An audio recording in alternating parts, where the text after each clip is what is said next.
साथीहरू नमस्कार। मैले चाहिँ यसभन्दा अगाडि एउटा भिडियो अपलोड गरेको थिएँ जहाँ चाहिँ बुटोलमा कानको वान डे मेकअप सेमिनार थियो। उहाँ चाहिँ इन्टरनेसनल मेकअप आर्टिस्ट चिराग शर्माजी आउनुभएको थियो। उहाँले मेरो मेकअप र मेरो तारिफ गर्नुभयो भनेर चाहिँ मैले एउटा भिडियो बनाएको थिएँ। उसमा चाहिँ चिराग शर्माजीको मम्मीले चाहिँ कमेन्ट गर्नुभएको छ। म चाहिँ एकदम खुसी छु र हृदयदेखि एकदम धन्यवाद दिन चाहन्छु। उहाँले कमेन्ट गरिदिनु भयो। उहाँ समक्ष त मेरो भिडियो पुगेछ, चिराग शर्माजीसम्म पनि मेरो भिडियो पुगोस् भन्ने चाहिँ आशा गर्छु।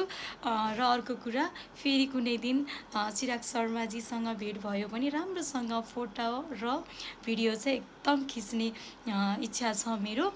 अनि अर्को कुरा साथीहरू, हजुरहरूलाई लाग्छ होला एउटा सानो कुरालाई पनि कति ठुलो इस्यु गराएर यसले चाहिँ भिडियो बनाइराखेको होला भन्ने जस्तो लाग्छ होला, तर त्यो चिज चाहिँ मेरो लागि सानो छैन।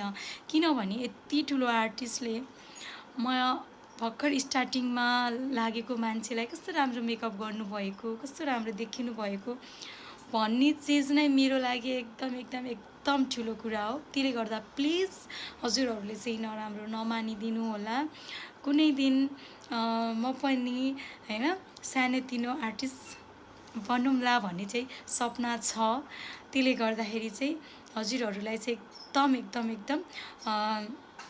चिराग शर्माजीको मम्मीलाई र चिराग शर्माजीलाई एकदम हृदयदेखि धेरै धन्यवाद छ।